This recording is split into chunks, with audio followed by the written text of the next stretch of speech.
Hey guys, what's up? Matt here from Sales Sniper, and today what we're going to talk about is the 5 steps that you need to take to have a bulletproof sales team. Make the most money, get the most sales, keep them the longest, stop sales staff attrition.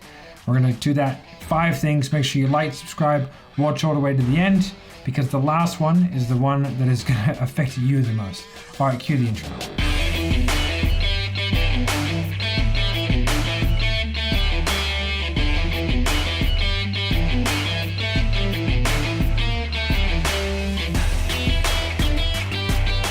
So step number 1 is having a culture of success and openness. Success means that the guys are actually making sales. They're loving it, they're having a good time, they're making money, and all throughout the process, they enjoy working for you and they are allowed to be successful in multiple parts in their life. The first part is financially. The second part is career. You need to be able to have a pathway forward. Salespeople are not oak trees. They don't just stay there. They need to keep moving, keep doing stuff. So make sure that you have a pathway in your organization for people to grow and thrive over the long term. Otherwise, you will lose them. You'll have a good salesperson, and you can just throw them away because you couldn't be bothered putting that in. The next one is openness. You have to be able to have really, really good relationships and conversations with your sales staff. This is so incredibly important, and I think that a lot of business owners just treat their sales staff like crap, and they don't care about them. When as a salesperson is having a slump, it is almost always an emotional thing that they're going through at the time. It's got nothing to do with anything else. Sometimes the leads can dry up and be shit. That is what it is. But a lot of the time they're going through something. So you need to have a culture of openness where you can support them through that. Support them through it, not just get angry at them. Okay? So step number 1, culture of success and openness. Number 2.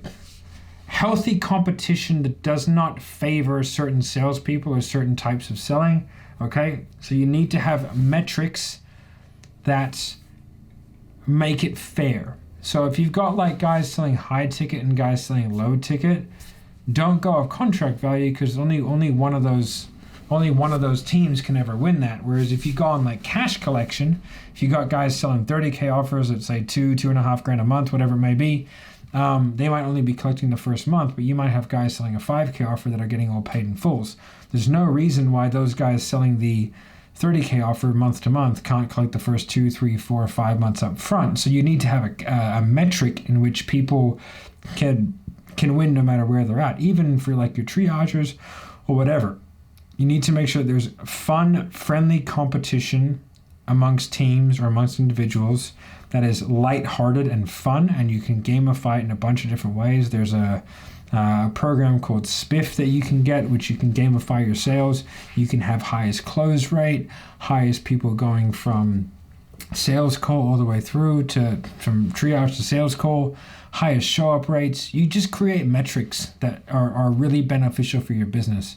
And probably the one that you don't want to track is probably close rate, and like the amount of sales made, because you want to track like the lower down metrics that make it real fair. But you know, if those lower down metrics are on point, then that's going to equal more sales anyway. So you're kind of like focusing on the process rather than the outcomes, which is very beneficial for your team.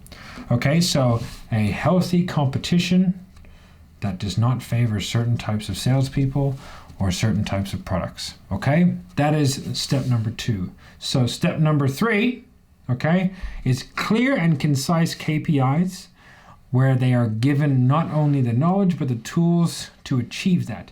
So clear and concise KPIs, knowledge and tools smashed together to make a really good sales team. A lot of business owners are very, very bad at having clear and concise KPIs. And we also have to give them the tools to achieve that. Whenever there's a bad sales team, it's always the manager's fault. Bad sales team equals manager's fault, because they have not been given the tools that they require to be successful on a regular basis. People, generally speaking, do not just go out of their way to make shit happen. Some do. Those people don't last very long in organizations all the time. The massive go-getters, they will usually find a way to leave. If they're not being fulfilled properly, which is all part of step 1. and step 2. Okay, so what we have to do, okay, and listen close, what we have to do is really make sure that people understand their KPIs and they are given the tools and the opportunities to hit them. And if they are not, that needs to be made clear, and then they need to be given a pass, and people need to be given retraining on specific areas if they're not hitting KPIs, which is why your KPI can't just be number of sales made. That can't just be your only KPI. It's very pedestrian and lazy. Okay, so that's clear and concise KPIs and the tools in order to achieve them. The pillar number 4, it's 4 things. It's training, training, training, and then some more training. Your sales team needs to be training constantly. We do 1 hour per day of role play. And then the guys, that's as a team, and then we do 2 1-hour group training sessions a week. And then we do one-on-one training with everybody every week. So they're probably getting like 2 hours a day of development, I would say. And we're not over-developing. What I mean by that is that we're not introducing all new concepts all the time. We're just working on developing their weaknesses. That's it. We want to make their weaknesses their strengths and then make their strengths even stronger. The way that we do that is by constant and consistent development that is planned and has a purpose. So step number 1 is culture of success. Step number 2 is a healthy competition that doesn't favor certain types of reps. Number 3 is clear and concise KPIs plus the tools in place to be able to achieve them and opportunity. Number 4 is training, training, training, and more training. Number 5 is don't be a dick to your salespeople. They are human beings as well. So this is for you, the business owner. Stop thinking that salespeople are going to produce immediately. Stop thinking that salespeople are going to produce always at the same rate.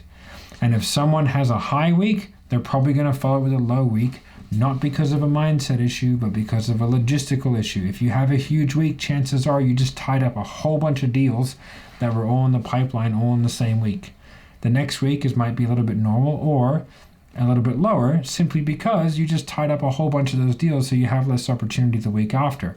So stop doing the whole like, oh my God, you crushed it this week. That's the new normal. That is such a damaging mindset to put into a salesperson, and stop making them do the Babe Ruth and point to the wall, right? You can't be like, hey, how many sales are you going to make this week, man?